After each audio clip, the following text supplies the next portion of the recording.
In 1997, a teenage Prince Harry walked slowly behind his mother's coffin, his head bowed, his world entirely shattered by an unimaginable public grief.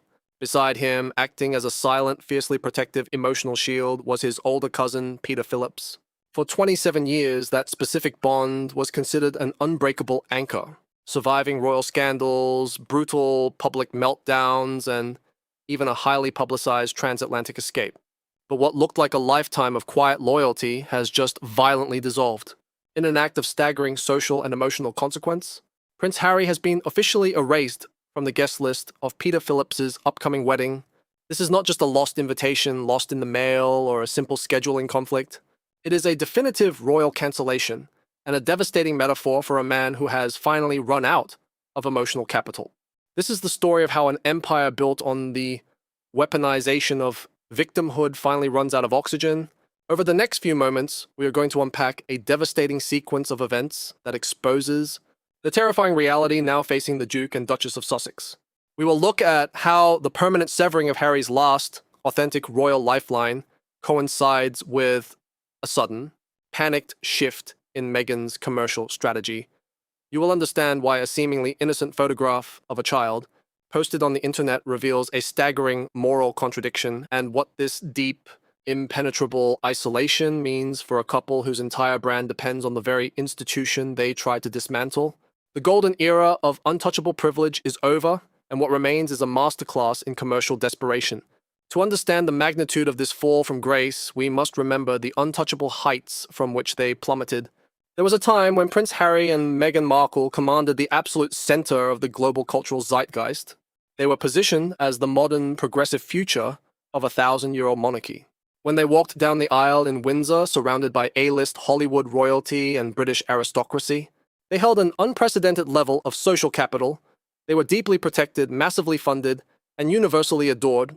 Harry was the beloved rogue prince, the emotional core of the royal family, fiercely guarded by the British public out of a deep, lingering loyalty to his late mother. Meghan was the brilliant, beautiful force of change who held the world in the palm of her hand. They had wealth, unparalleled privilege, and a platform that money simply cannot buy. But the illusion of supreme power is often dismantled not by a single spectacular explosion, but by 1,000 quiet, strategic retreats by those who once stood beside you. Today, the Sussex reality is a study in profound, echoing isolation.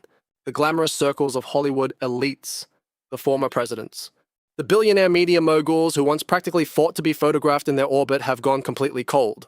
Untouched glasses at VIP tables and unbothered bystanders at their public appearances tell a story of a brand that has lost its premium allure. In the ruthless hierarchy of global influence, the Sussex brand has been quietly recategorized from necessary to highly volatile. It is an incredibly dangerous place to be when your entire financial survival relies on being perceived as culturally indispensable. It is within this vacuum of dwindling influence that the silence from London hits with forensic precision. The news that Peter Phillips is remarrying should have been a natural moment of familial reunion, or at least a polite, diplomatic olive branch. Peter is the son of Princess Anne, a man who has historically served as the quiet, drama-free backbone of the Windsor family. He was deliberately raised to be a private citizen without a royal title, which allowed him to maintain a completely different, much more intimate and grounded relationship with Harry. They were confidants, they drank together, they mourned together, and they protected each other. When Harry and Meghan were married, Peter was sitting in the pews. When Peter was first married, Harry was there to celebrate him. It was an unspoken, lifelong contract of mutual loyalty. Yet as the guest list for Peter's second wedding was finalized, a brutal line was drawn in the sand. Harry was excluded. The omission is deafening. This is a deliberate surgical removal of Prince Harry from the inner sanctum of his own bloodline. The devastating truth here is that Peter Phillips is incredibly close to Prince William. By crossing Harry off that list, Peter has made a definitive public declaration of loyalty without ever saying a word. The inner circle has quietly closed ranks, pulling up the drawbridge and leaving the Duke of Sussex entirely outside the fortress. For a man who has spent his entire life defined by his position within a pack, Harry's realization that his former emotional protector has locked the gates must be deeply psychologically agonizing. There's no longer an emotional reserve to draw from. The bridges are not just burned, the ashes have been swept into the river. But while Prince Harry navigates the crushing reality of total familial exile, Meghan Markle is facing an entirely different, heavily calculated crisis. A crisis born not of heartbreak, but of stark financial reality. As the lucrative Hollywood deals quietly expire and the promised media empire struggles to maintain momentum, the pressure to monetize their remaining assets is immense. And it is under this crushing commercial weight that we witness a staggering moral collapse. In the exact same week that the Duchess of Sussex is scheduled to deliver a high-profile speech condemning the toxic dangers of social media, warning the world that the digital landscape is a lethal threat to the innocence of childhood. A very specific image appears online. An orchestrated, carefully timed photograph of their daughter Lilibet is pushed onto social media platforms. The timing is completely inorganic. It is not a major holiday. It is not a significant milestone birthday.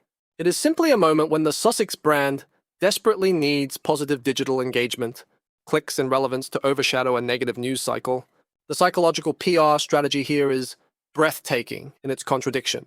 You cannot aggressively campaign against the monetization of childhood innocence while simultaneously using your own child's image to generate digital currency for a lifestyle brand that is struggling to find its footing. The public details here are loaded with deeper meaning. The name Lilibet itself was originally co-opted from the late Queen Elizabeth's most intimate private moniker. It was a profound piece of royal intellectual property repurposed for California commerce. Now, the child carrying that heavy legacy is being deployed as a visual shield to soften a deeply damaged public image. It reveals a chilling truth about their current trajectory.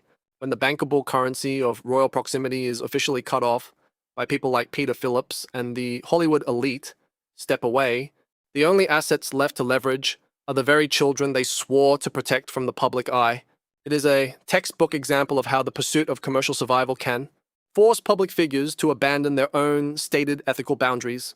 And this desperate digital scrambling comes at the exact moment a deeply dangerous narrative is beginning to leak out of the ancient stone walls of Buckingham Palace. Behind closed doors, whispers are circulating of a highly confidential, incredibly controversial contingency plan. Elite royal sources suggest that King Charles, driven by the quiet desperation of an older father battling a severe illness, is quietly laying the groundwork to bring his youngest son back into the fold, not as a reigning working prince, but as a semi-royal exile, slowly and quietly rehabilitated under the protective shadow of the crown. It is a move born of deep paternal grief, but it is one that threatens to ignite an absolute civil war within the modern monarchy. Because waiting in the wings, watching every single move, is Prince William, a future king who has watched his wife be subjected to relentless public scrutiny, who has watched his institution be attacked on global television, and who possesses an absolute ruthless clarity about the survival of the crown. The lines of battle are officially drawn. A dying father's final emotional wish is about to collide violently with a future king's absolute refusal to forgive. And Prince Harry is about to realize that the most dangerous place on earth is standing exactly in the middle. To understand the absolute magnitude of the internal palace war now brewing over Prince Harry's potential return, you must look at the psychology of the Prince of Wales. For Prince William, the monarchy is not merely a family business, and it is certainly not a therapy circle. It is a 1,000-year-old survival mechanism that requires absolute unflinching loyalty. William has spent the last 4 years watching his brother systematically detonate the royal family's private architecture on global television, and in the pages of a deeply invasive memoir, he has watched his wife Catherine be subjected to a relentless, incredibly damaging media narrative fueled directly by his brother's camp. For William, the betrayal is not just personal, it is structural. The idea of welcoming Harry back, even in a diminished background capacity, is viewed not as an act of familial healing, but as a catastrophic security risk. William understands what his father, clouded by the heavy emotional guilt of a dying patriarch, perhaps refuses to accept. You cannot negotiate with a brand that has proven it will monetize your private conversations the moment its own bank accounts run dry. This ideological split between the king and the future king creates an agonizing holding pattern for Harry.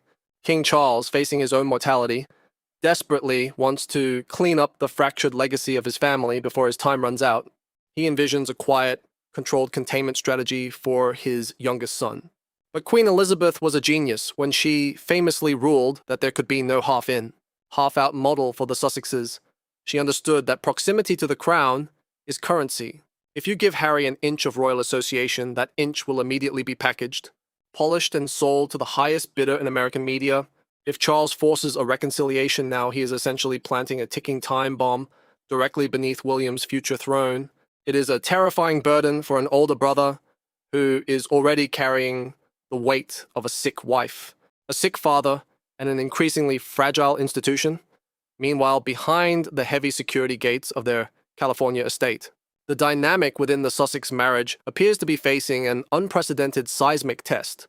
The public narrative has always been that of an inseparable, deeply unified team taking on the world, but private reality rarely mirrors public relations.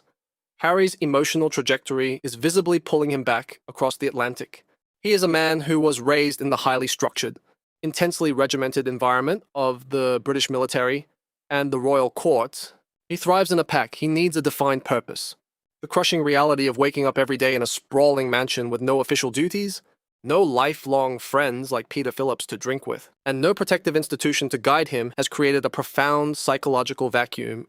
He is desperately trying to engineer reasons to return to the United Kingdom, leaning heavily on his remaining charitable endeavors like the Invictus Games to maintain a fragile tether to his old life. Meghan, however, operates on an entirely different, fiercely transactional trajectory.